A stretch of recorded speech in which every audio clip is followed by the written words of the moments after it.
മോളെ, കുഞ്ഞമ്മയാ. ശ്യാമളയെ വിളിക്കാൻ അർച്ചനയ്ക്ക് ഫോൺ കൊടുക്കുന്ന ചന്ദ്രിക. കുഞ്ഞമ്മ, എന്റെ പൊന്നുമോളെ.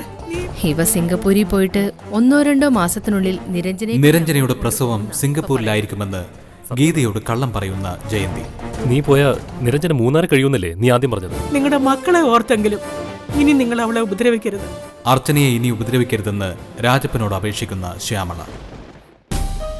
രാത്രി മഴ തുടരുന്നു. രായപ്പ, പേടിച്ചോടാൻ തുടങ്ങിയ ഓടാനേ പറ്റൂ. രാജപ്പന് രാപത്ത് വന്നപ്പോ ഞങ്ങൾ കൂടെ നിന്നില്ലേ? ഞാനത് ഒരിക്കലും മറക്കില്ല. രായപ്പൻ വേറെ എവിടെ പോയാലും അയാൾ ആളുകളെ വിടും. സഹായിക്കാൻ ആരും ഉണ്ടാവില്ല. അതുപോലല്ല ഈ നാട്. ഒരു പ്രശ്നം വന്നാ റോസ്മലയിലുള്ളവർ ഒറ്റക്കെട്ടാണെന്ന് രായപ്പൻ മനസ്സിലാക്ക്. ഞാനത് മനസ്സിലാക്കി. വേറൊരു നാട്ടിലാണെങ്കിൽ എൻ്റെ മക്കളെ അവർ കൊണ്ടുപോയേനെ. അയാളുടെ കയ്യിൽ നിന്ന് രാജപ്പൻ കുറച്ച് കാശ് വാങ്ങിച്ചിട്ടുണ്ടെന്ന് ഞങ്ങൾക്ക് മനസ്സിലായി. വാങ്ങിയതല്ല, അയാൾ അടിച്ചേൽപ്പിച്ചതാ. ആ കാശ് മറിഞ്ഞുപോയി. ഇപ്പൊ ചോദിച്ച ഞാൻ എവിടെ നിർത്തി കൊടുക്കാനാ? രാജപ്പൻ അത് വിട്ടേക്ക്.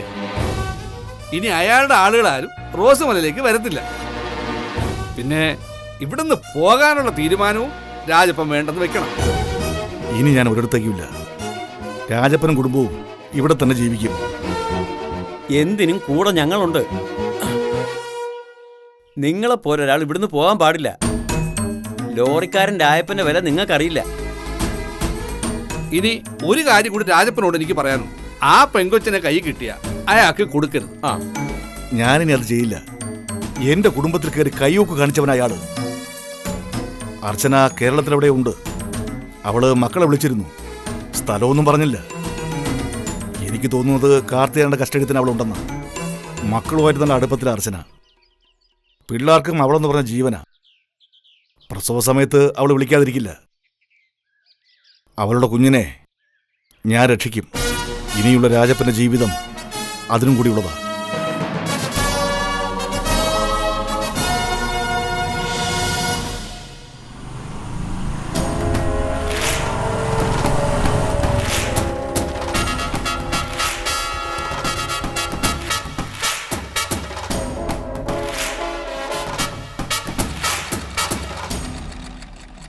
കൊള്ളാം. നിങ്ങൾ ഈ തട്ടിപ്പുകാരി ഇവിടെ വെച്ചോണ്ടിരിക്കുവാണോ? എന്റെ സ്ഥാപനത്തിൽ എനിക്ക് ഇഷ്ടമുള്ളവരെ ഞാൻ ജോലിക്ക് വെക്കും. അത് ചോദിക്കാൻ നീ ആരടാ? എന്നാ ഇതുപോലെ പലരും ഇവിടെ കേറി വരും. വരുന്നവരൊക്കെ വരട്ടെ. അവർക്ക് വേണ്ടത് ഞാൻ കൊടുത്തു വിടും. നിനക്കിപ്പോ എന്താ വേണ്ടേ? നിങ്ങൾ എന്റെ ഫോൺ വാങ്ങിത്താ. നീ അവൾക്ക് മോതിരം കൊടുത്തതും ഫോൺ കൊടുത്തതും ചുരിദാർ കൊടുത്തതൊക്കെ ആ ഫോണിലുണ്ടല്ലോ. ഉണ്ടെന്ന് രേവതി പറയുന്നേ. അപ്പോ നീ നാളെ ഈ സമയം വാ. ഇവള് ഫോണുമായിട്ട് വരും.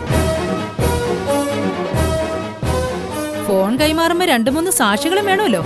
അതിവിടുത്തെ പെൺകുട്ടികളായിട്ട് കാര്യമില്ല. പഞ്ചായത്ത് മെമ്പറേയും എന്റെ ഭർത്താവിനെ വിളിച്ചു വരുത്താം. എന്റെ അച്ഛനെ കൂടി വിളിച്ചോണ്ട് വരാൻ ചേച്ചി. അത് വേണം. പിന്നെ ഫോണിന്റെ പേരും പറഞ്ഞ് നീ ഇവളുടെ പിന്നാലെ നടക്കരുത്. നീ അവിടെ നിക്ക്. അങ്ങനെ അങ്ങ് പോയാലോ? നീ വരുവോ അതോ ഞങ്ങളെല്ലാവരും കൂടി നിന്റെ വീട്ടിലേക്ക് വരണോ? ഫോൺ കൈമാറണ്ടേ? ഇനി നീ ഇതും പറഞ്ഞ് ഇവിടെ വന്നാലോ ഇവളുടെ പിന്നാലെ നടന്നാലോ നിന്റെ പേരിൽ പോലീസിൽ പരാതി കൊടുക്കും. പൊയ്ക്കോ.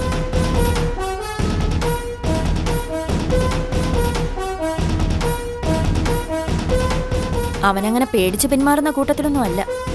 രേവതിയുടെ ചേച്ചി പോയപ്പോ അവനൊന്ന് തലപൊക്കിയതാ. ഇനി അവൻ രേവതിയുടെ മുന്നിൽ വരില്ല. വന്നാ ഞാനും വിട്ടുകൊടുക്കില്ല ചേച്ചി. എനിക്ക് ജീവിച്ചേ തീരൂ.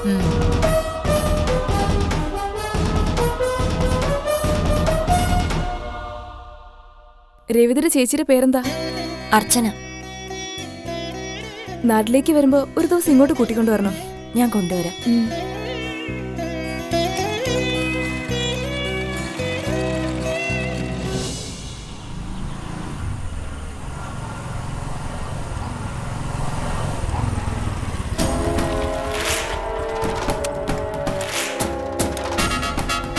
നീ എന്താ വൈകിയത്? അവളാ സ്റ്റിച്ചിങ് സെന്ററിലെ സ്ത്രീയെ കയ്യിലെടുത്തു. കുറച്ച് പ്രശ്നങ്ങളൊക്കെ ഉണ്ടായി. സംഗതി പന്തികേടാകുമെന്ന് തോന്നിയപ്പോ ഞാൻ തടിയൂരി. എടാ അളിയ, അവളുടെ കാര്യത്തിൽ നിന്റെ കണക്കൂടലൊക്കെ തെറ്റുകയാണല്ലോടാ. മനസ്സിനൊരു സുഖമില്ലടാ. ആകെ പ്രശ്നങ്ങളാ. അച്ഛൻ ഈ മാസം വരുമെന്ന് പറഞ്ഞതാ. ഗൾഫിലും എന്തൊക്കെയോ പ്രശ്നങ്ങളുണ്ട്. അച്ഛനൊന്നും വിട്ടു പറയുന്നുമില്ല. എന്നാ പിന്നെ നീ അവളെ വിട്ടേക്കളിയാ. എന്ത് പ്രശ്നം വന്നാലും അതിന് ഞാൻ തയ്യാറല്ല. എനിക്കിനി കാത്തിരിക്കാനും വയ്യ. പിന്നെ എന്ത് ചെയ്യുമെന്നാ നീ പറയുന്നേ? ഞാൻ ഇവിടുന്ന് മുങ്ങൂടാ. കുറച്ച് കാശ് കണ്ടെത്താനുള്ള വഴികളൊക്കെ ഞാൻ കണ്ടുവച്ചിട്ടുണ്ട്. അത് കൈ കിട്ടിയാ ഞാൻ അവളെ കടത്തിക്കൊണ്ടുപോകും. ഡാ, അത് കുഴപ്പം ചെയ്യും. ഞാൻ പിന്മാറില്ല. വരുന്നത് അപ്പോൾ നേരിടും. കൊട്ടാരക്കര എനിക്ക് ചില ടീമുകളുമായി നല്ല കണക്ഷൻ ഉണ്ട്. ഞാൻ അവരോട് സൂചിപ്പിച്ചു. അവരെന്തിന് സമ്മതമാ. കാശ് കൊടുത്താൽ മതി. രാവിലെ ജോലിക്ക് പോകുന്ന വഴിക്ക് അവരവളെ പൊക്കി വണ്ടി കയറ്റും. ഒരു കുഞ്ഞു പോലും അറിയില്ല. വൈകിട്ട് അതേ സ്ഥലത്ത് അവരവളെ തിരിച്ചു കൊണ്ടുപോയി വിടുകയും ചെയ്യും. പിന്നെ അവൾക്ക് എന്ത് ചെയ്യാൻ പറ്റും? ഒന്നും മിണ്ടാതെ വീട്ടിലേക്ക് പോകും. അവൾ അതേ ചെയ്യൂന്ന് എനിക്കറിയാം. അന്ന് തന്നെ ഞാൻ സ്ഥലം വിടും. അപ്പോ നീ എല്ലാം ഉറപ്പിച്ച മട്ടാണല്ലേ? അതേടാ, ഈ അപമാനത്തിന് എനിക്ക് കണക്ക് തീർത്തേ പറ്റൂ. സജി ഒന്ന് മനസ്സിൽ കുറിച്ചാ അത് ചെയ്തിരിക്കും.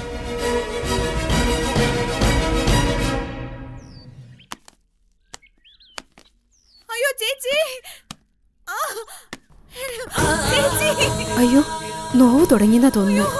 ഈശ്വര, അയ്യോ ചേച്ചി, അമ്മേ, ചേച്ചി, അയ്യോ ഓടി വാ. അയ്യോ അയ്യോ മോളെ അർച്ചന, ചേച്ചി, ഈശ്വര, ഇത് പേറ്റുനോവ് തന്നെയാ. ചേച്ചി വിളിക്ക. ഈശ്വര, അയ്യോ പോരാ. അമ്മേ, അമ്മേ,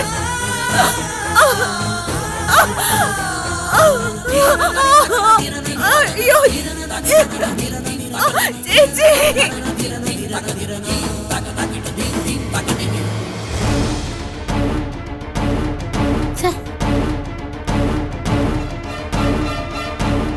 ഞാൻ ഇറങ്ങട്ടെ ചേച്ചി? വല്ലതും കഴിച്ചിട്ട് പോകാടാ. വേണ്ട ചേച്ചി, പുഴയിൽ മീൻ വെട്ടാൻ പോണം. എന്നാ നീ ചെല്ല്. ചന്ദ്രിയ, പെണ്ണിന് വീണ്ടും വേനക്കേട് തുടങ്ങി കാണും. ഇവളെ കൊണ്ട് ഞാൻ തോറ്റു. എന്താടി ചന്ദ്രി? അർച്ചനയ്ക്ക് അസുഖം തുടങ്ങി. അസുഖം നിനക്കാ? നേരത്തെ പറഞ്ഞ പോലെയൊന്നും അല്ല, ഇത് ശരിക്കും പേറ്റുനോവാ. എപ്പോഴാ തുടങ്ങിയത്? ഇപ്പൊ. നീ ഒരു കാര്യം ചെയ്യ്, കുറച്ചു നേരം കൂടെ നോക്ക്. നോവാണെങ്കിൽ ഉടനൊന്നും പ്രസവിക്കത്തില്ല. എത്രയെന്ന് പറഞ്ഞു നോക്കാനാ? എനിക്കിത് സഹിക്കാനൊന്നും പറ്റില്ല. അതെ, എനിക്കില്ലാത്ത ദണ്ണൊന്നും നിനക്ക് വേണ്ട. മുമ്പൊരിക്കലും നീ ഇതുപോലെ വിളിച്ചത് ഓർമ്മയുണ്ടല്ലോ. ഞാൻ ഇനി എന്ത് പറഞ്ഞാലും നിനക്ക് മനസ്സിലാവാന്ന് എനിക്കറിയില്ല. മനസ്സിലാക്കാൻ ഇത്രയേ ഉള്ളൂ. ആശുപത്രി ചെന്ന് കയറിയ ഉടനെ പ്രസവം നടക്കണം. അതുവരെ കാത്തിരുന്നേ പറ്റൂ. അവിടെ ചെന്നേ കാത്തു കെട്ടി കിടക്കാൻ പറ്റിയ കേസൊന്നുമല്ല ഇത്. കൂട്ടിരിക്കാനും ആരുമില്ല. പറഞ്ഞത് മനസ്സിലായല്ലോ. ഇനി വീട്ടിൽ വെച്ചാ പ്രസവമെങ്കിൽ അത്രയും നല്ലത്. ഇപ്പോഴല്ലേ ഈ ആശുപത്രിയൊക്കെ ഉണ്ടായത്. ആശുപത്രി ചെലവിന്റെ കാശൂടെ നിനക്ക് ഞാൻ തരാം. അതുപോലെ. അപ്പോ നീ മനസ്സിൽ കാണുന്നത് അതാണല്ലേ? ഞാൻ അങ്ങനെ കണ്ടിട്ടൊന്നുമില്ല. നീ ഒരു 2-3 മണിക്കൂറൂടെ നോക്ക്. ശരിക്കുള്ള നോവാണെങ്കിൽ വിളിച്ചാ മതി. ഞാൻ ആംബ്രോസിനെ കൂട്ടി വന്നേക്കാം.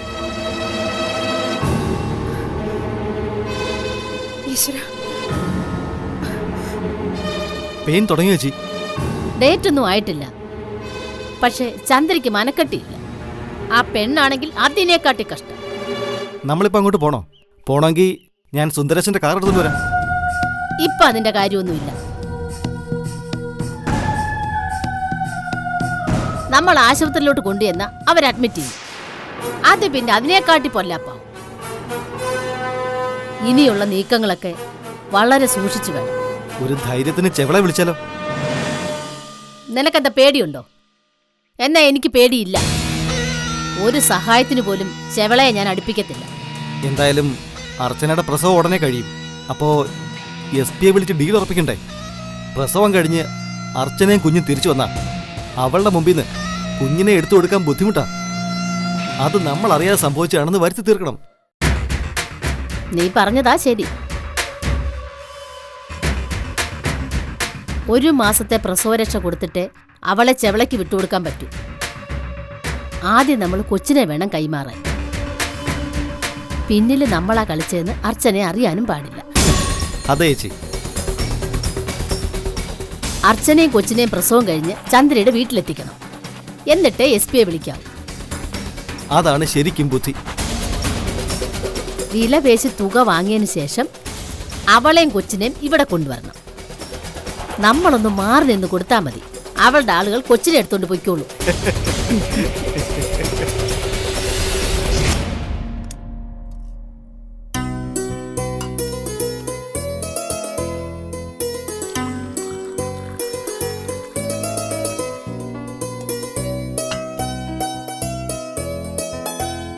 സുധി,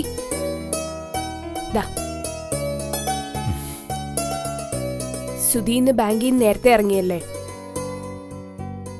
ഇന്നലെ വർക്കൊക്കെ തീർന്ന് കിടന്നപ്പോൾ കുറേ ലേറ്റായി. പിന്നെന്തോ ഉറങ്ങാനേ കഴിഞ്ഞില്ല. ബാങ്കിൽ ചെന്നിട്ട് നല്ല ക്ഷീണമായിരുന്നു. ഉറങ്ങാൻ കിടക്കുമ്പോൾ ആദ്യം ചെയ്യേണ്ടത് മനസ്സ് ശാന്തമാക്കി വെക്കുക. മനസ്സിന്റെ ചിന്തകളിലേക്ക് വിട്ടാ പിന്നെ എങ്ങനെ ഉറക്കം വരാനാ? എനിക്ക് സംഭവിച്ചിട്ടുള്ള കാര്യമാ. ശരിയാ നിരഞ്ജന പറയുന്നത്. കിടക്കുന്നതിന് മുമ്പ് നമ്മൾ ഒരു ഗ്ലാസ് വെള്ളം കുടിക്കാറില്ലേ? ഓർമ്മകളിൽ നിന്ന് തൽക്കാലം വിട പറയാനാ അത് ചെയ്യുന്നത്. ആ പിന്നെ സമയം കിട്ടുമ്പം നമുക്ക് റോസ്ലി ബംഗ്ലാവ് വരെ ഒന്ന് പോകണം. റോസ്ലി ബംഗ്ലാവോ? അതെവിടെയാ? ഓ സോറി, ആ പേര് ഞാൻ സുധിയോട് പറയാൻ വിട്ടുപോയി. മൂന്നാറിലെ ഞങ്ങളുടെ ബംഗ്ലാവിന്റെ പേരാ. കൊള്ളാലോ, കേട്ടിട്ടൊരു ഇംഗ്ലീഷ് ടച്ചൊക്കെ ഉണ്ട്. വളരെ പഴക്കമുള്ള ഒരു കെട്ടിടമായിരുന്നു. പക്ഷേ ഇപ്പൊ കണ്ട അങ്ങനൊന്നും പറയില്ല. പുതുക്കി പണിഞ്ഞ് പഴയ പ്രൗഢിയൊക്കെ കളഞ്ഞു. പണ്ട് മുഴുവൻ ഷീറ്റിട്ട റൂഫായിരുന്നു. 10 വർഷം മുമ്പ് അച്ഛൻ അതിന്റെ മുഖഛായ തന്നെ മാറ്റിക്കളഞ്ഞു. ഞാൻ കുറെ എതിർത്തതാ, പക്ഷെ അച്ഛൻ കേട്ടില്ല. ഉടനെ അങ്ങോട്ട് പോണെന്ന് പറയാൻ എന്താ കാരണം? ആ അവിടുത്തെ സൗകര്യമൊക്കെ ഒന്ന് നോക്കണം. ഇനി വേണ്ടത് എന്താന്ന് വെച്ചാ അതെല്ലാം ചെയ്യണം. ശരി, അടുത്ത ഞായറാഴ്ച നമുക്ക് റോസ്ലി ബംഗ്ലാവ് കാണാൻ പോ.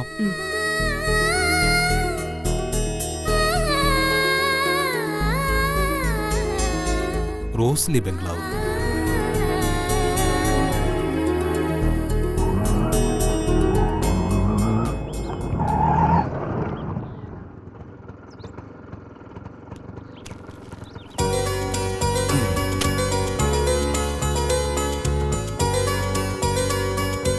എന്നാ ശരി.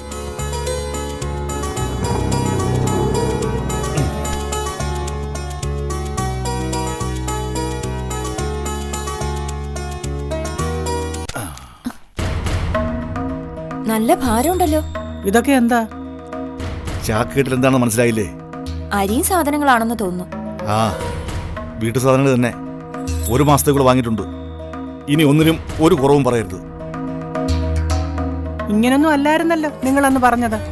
ശ്യാമളെ, തെറ്റുകൾ തിരുത്തി മുന്നോട്ട് പോകുമ്പോഴേ അത് ജീവിതമാവും. നിങ്ങൾ ചെയ്തു കൂട്ടിയതൊന്നും അത്ര പെട്ടെന്ന് മറക്കാൻ പറ്റിയ കാര്യങ്ങളല്ല. തെറ്റ് തിരിച്ചറിയാനുള്ള മനസ്സ് അച്ഛനുണ്ടായില്ലേ അമ്മേ? ഇനി അച്ഛനെ സംശയിക്കരുത്. ആർക്കറിയാം ഇങ്ങേരുടെ മനസ്സിലിരിപ്പ് എന്താന്ന്? ഇനിയും അച്ഛന്റെ മനസ്സ് മാറിയില്ലായിരുന്നെങ്കിൽ അച്ഛനിൽ നിന്നും പിന്നെ ഞങ്ങൾക്കൊന്നും പ്രതീക്ഷിക്കാനില്ലായിരുന്നു. ഒരു ദേഷ്യത്തിന് ഞാൻ എന്തെങ്കിലും പറഞ്ഞെന്ന് വെച്ച് എനിക്ക് നിങ്ങളല്ലാതെ വേറെ ആരുണ്ട് മക്കളെ? നിങ്ങളെന്നെ തള്ളി പറഞ്ഞപ്പോ അച്ഛന്റെ മനസ്സ് നൊന്തു. അപ്പോഴും ചെയ്ത തെറ്റിനെ പറ്റി ഞാൻ ഓർത്തില്ല. സത്യം പറഞ്ഞ SP എന്നെയും നിങ്ങളെയും വേട്ടയാടാൻ തുടങ്ങിയപ്പോഴാ അച്ഛന് സത്യം ബോധ്യമായത്. വിശ്വസിച്ച് കൂടെ നിന്നവരൊക്കെ എന്നെ ചതിച്ചു. ഒടുവിലെനിക്ക് മനസ്സിലായി, കുടുംബം മാത്രമേ എനിക്ക് കൂട്ടിനുണ്ടാവൂ എന്ന്. നിങ്ങൾ ആരും എന്നെ വിശ്വസിക്കണ്ട, ഞാനത് ആഗ്രഹിക്കുന്നുമില്ല. ഒരാൾ മോശക്കാരനായാൽ പെട്ടെന്ന് എല്ലാവരുടെയും വിശ്വാസം നേടി തിരിച്ചു വരാനൊന്നും പറ്റില്ല. ആ അതെനിക്കറിയാം. അച്ഛനെ നിങ്ങൾ മനസ്സിലാക്കുന്നൊരു ദിവസം വരും. ആ ദിവസം വരണമെങ്കിൽ അർച്ചനയെ ഞാൻ കണ്ടെത്തി ഇവിടെ കൊണ്ടുവരണം. അച്ഛനതിന് കഴിഞ്ഞാൽ ഞാൻ വിശ്വസിക്കാം. കൊണ്ടുവരുമ്പടി ഞാൻ അവളെ നിറപകരോടെയാണ് ഞാൻ അവളെ കൊണ്ടുപോയതെങ്കിൽ കൂട്ടിക്കൊണ്ടുവരുമ്പോൾ അവളുടെ കയ്യിൽ അവളുടെ കുഞ്ഞുമുണ്ടാവും.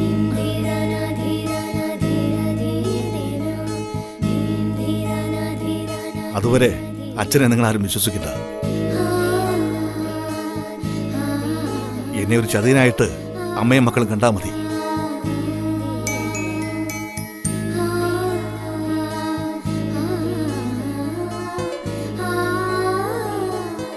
മോളുടെ മനസ്സിൽ അച്ഛൻ കൊള്ളരുതാത്തവനായി തന്നെ ഇരുന്നോട്ടെ. പക്ഷെ മോള് പഠിപ്പ് നിർത്തി വീട്ടിൽ ഇരിക്കരുത്. എനിക്കിനി അങ്ങോട്ട് പോവാനാവില്ല. 1 മാസത്തെ ഫീസ് കൊടുക്കാനുണ്ട്. അത് ഞാൻ തന്നേക്കാം. ഇവിടെ ഞാൻ പറഞ്ഞുവിടാ അച്ഛാ. ഒന്ന് പിടിക്കടി.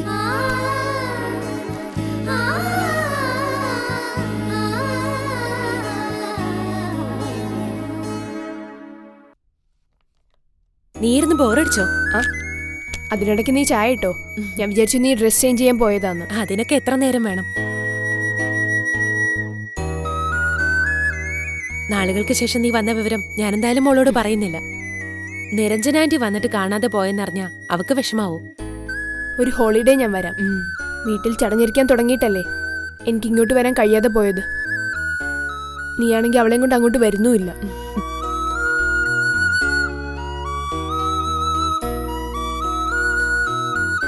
പിന്നെ അച്ഛന് വന്ന മാറ്റം എനിക്കിപ്പോഴും വിശ്വസിക്കാൻ കഴിയുന്നില്ല.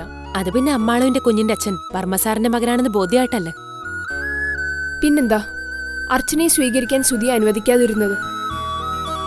കുഞ്ഞുമകന്റേതായ മാത്രം പോരാ, അമ്മയ്ക്കും തറവാട്ട് മഹിമ വേണം. സുധിയുടെ കുറവ് മനസ്സിലായപ്പോ ആ തീരുമാനം മാറ്റിയതല്ലേ? നിന്റെ ഭീഷണിയും ചെറുതൊന്നുമല്ല. എല്ലാം കൂടി ആയപ്പോ വിശ്വനാഥൻ സാറിന് വഴങ്ങേണ്ടി വന്നു. അങ്ങനെ ഒരു മനസ്സല്ല അച്ഛൻ്റേത്. സുധി വിവാഹം കഴിച്ചില്ലെങ്കിൽ കൂടി തനിക്കതൊരു വിഷയമല്ലെന്ന് സ്വന്തം മകന്റെ മുന്നിൽ വെച്ച് പ്രഖ്യാപിച്ച മനുഷ്യനാ. ഞങ്ങൾക്കൊരു കുഞ്ഞു ജനിക്കില്ലെന്നറിഞ്ഞപ്പോ കുട്ടികളില്ലാതെ ജീവിക്കാമെന്ന് അച്ഛൻ പറയാനും മടിച്ചില്ല. നീ പറഞ്ഞു വരുന്നത് വിശ്വനാഥൻ സാറ് ചിലതൊക്കെ മനസ്സിൽ കണ്ടിട്ട് സമ്മതം മൂളിയെന്നാണോ? അതാണ് സത്യം.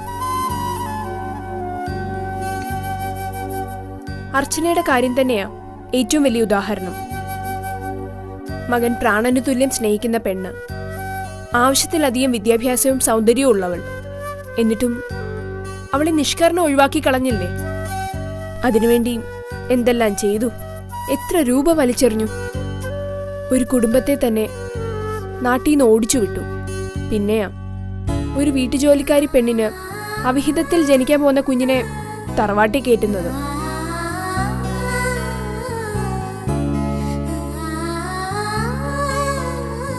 ആ കുഞ്ഞു മുത്തശ്ശനെന്ന് വിളിച്ച പെരുമ്പടപ്പ് വിശ്വനാഥന്റെ ഹൃദയം പൊള്ളും. അതിനച്ഛൻ അനുവദിക്കില്ല സ്നേഹേ. സ്നേഹം ഭാവിച്ച് കൂടെ നിൽക്കുന്നത് ഞങ്ങൾ വീട് വിട്ടു പോകുമെന്ന് ഭയന്നിട്ടാ. അച്ഛന്റെ കൺവെട്ടത്ത് തന്നെ ഞങ്ങൾ ഉണ്ടാവണം. അമ്മാളുവിനെ കാണാൻ പോകുന്നതിന് നിങ്ങൾ എതിർപ്പ് പറയാറില്ലേ? എന്നിട്ട് ഞാൻ കാണാൻ പോകുന്നതിന് മറ്റൊരു കാരണം കൂടിയുണ്ട്. എന്നിൽ നിന്നും അവളെ ഒഴിവാക്കി വിടാൻ കഴിയില്ലെന്ന് അച്ഛൻ മനസ്സിലാക്കണം. അതിനു വേണ്ടിയിട്ടാ. ആ നിന്റെ പണികളൊക്കെ നടക്കട്ടെ, എന്നാ ഞാൻ ഇറങ്ങാം.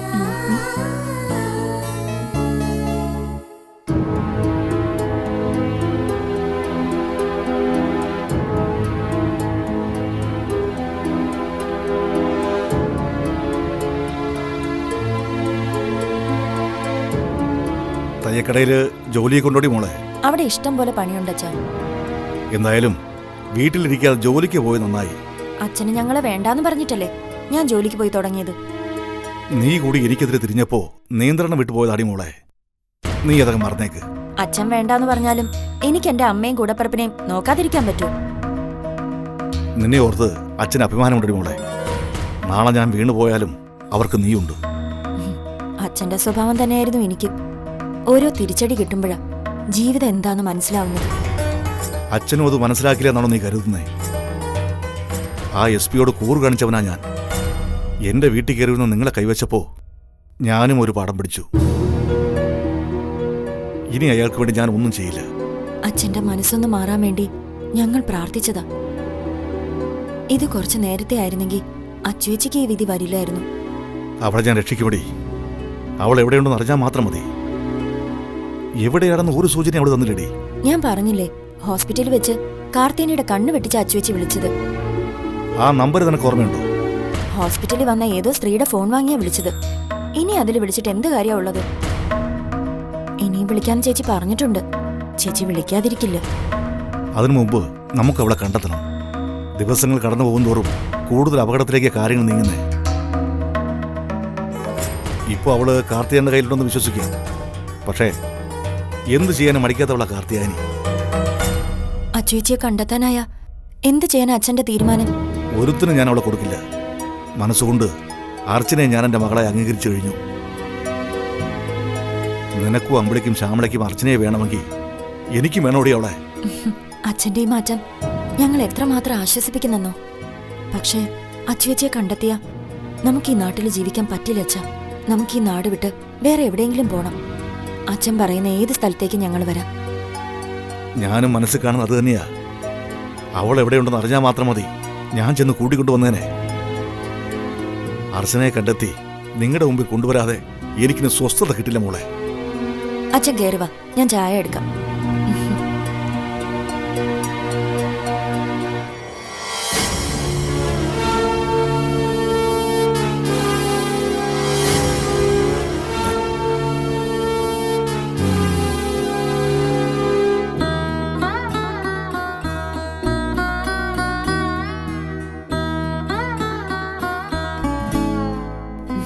ചേച്ചിയുടെ വേദനയൊക്കെ കുറഞ്ഞോ? കുറവുണ്ട് മോളെ. ഞാനപ്പോ പേടിച്ചു പോയി. എങ്ങനെയുണ്ട് അർച്ചന? ഇപ്പൊ കുറച്ച് ആശ്വാസമുണ്ട് ചേച്ചി. നിങ്ങൾ അപ്പുറത്തേക്കല്ലേ ചെല്ലും. സത്യം പറഞ്ഞ ശരിക്കും ഞാൻ പേടിച്ചു പോയി. ഡേറ്റ് അടുത്തതുപോലെയുള്ള അസ്വസ്ഥതയായിരുന്നു നിനക്ക്. ഇങ്ങനൊക്കെ ഇടയ്ക്ക് പെയിൻ വരുമോ ചേച്ചി? ഇതിപ്പോ പെയിനൊന്നുമല്ല, ഗ്യാസ് കയറിയതാന്ന് പറഞ്ഞ് തള്ളിക്കളയാനും പറ്റില്ല.